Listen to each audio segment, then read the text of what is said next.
I'm excited to share another cool feature of your monthly real estate digest. Today we're checking out the Purchasing Power module. In this section you can explore buying an investment property or maybe trading up your home to a new home.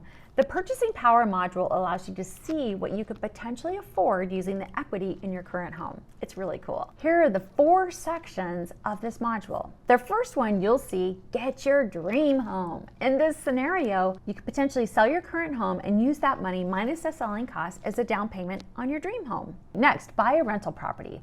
This demonstrates what it might look like if you took out the equity of your current home to use as a down payment on a rental property purchase. The third is rent your home and buy a new one.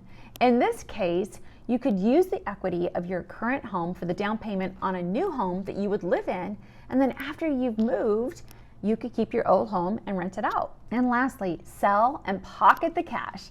This illustrates what you might expect if you were to sell your house and pocket the full proceeds minus the selling cost. Now, obviously, we all have to have a place to lay our heads. So maybe you're gonna run off to Belize, but if you're not and you want to sell and maybe not use all of your money for a down payment on a new house, that's also an option.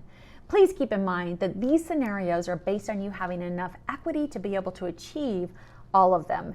So if you don't now, the system will prompt you and let you know that you don't have enough equity yet to achieve these goals, but you might in the future.